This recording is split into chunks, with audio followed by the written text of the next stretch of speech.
ശബരിമല സ്വർണ്ണക്കൊള്ള കേസിലെ രാഷ്ട്രീയ യുദ്ധം തുടരുകയാണ്. അടൂർ പ്രകാശ് എംപിയെ വെട്ടിലാക്കി വീണ്ടും ചിത്രങ്ങൾ പുറത്തുവന്നു. ശബരിമല സ്വർണ്ണക്കൊള്ളയിലെ പ്രധാന പ്രതി ഉണ്ണികൃഷ്ണൻ പോറ്റിക്കും കൂട്ടുകാർക്കുമൊപ്പം നിൽക്കുന്ന ചിത്രമാണ് പുറത്തുവന്നത്.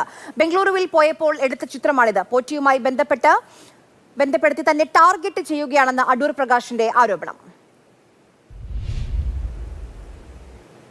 വരാൻ പോകുന്ന തെരഞ്ഞെടുപ്പിലെ പ്രധാന രാഷ്ട്രീയ ആയുധമെന്ന് ഇന്നലെ നിയമസഭയിലെ സംഭവവികാസങ്ങളോടെ ഉറപ്പിക്കുകയാണ്.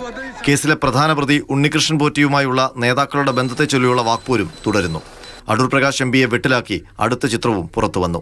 ബംഗളൂരുവിൽ വെച്ചെടുത്ത ഈ ചിത്രത്തിൽ ഉണ്ണികൃഷ്ണൻ പോറ്റിയും സുഹൃത്തുക്കളായ രമേശ് റാവുവും അനന്തസുബ്രഹ്മണ്യവും അടൂർ പ്രകാശിനൊപ്പമുണ്ട്.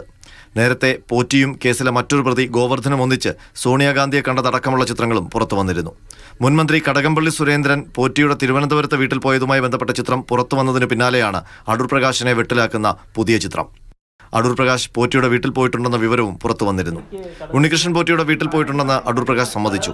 എന്നാൽ രാഷ്ട്രീയ ലക്ഷ്യത്തോടെ തന്നെ വേട്ടയാടുന്നുവെന്നും അടൂർ പ്രകാശ് ആരോപിക്കുന്നു. ഇപ്പോൾ അടൂർ പ്രകാശിനെ മാത്രം ഒന്ന് ടാർഗറ്റ് ചെയ്തുകൊണ്ട് അടൂർ പ്രകാശ് ബാംഗ്ലൂർ പോയി. എനിക്ക് എന്തോ ഗിഫ്റ്റ് തന്നു. അത് ചിലപ്പോൾ ആകാം.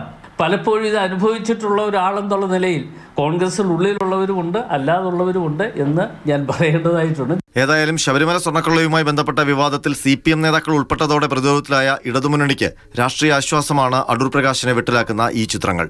മാതൃഭൂമി ന്യൂസ്, തിരുവനന്തപുരം.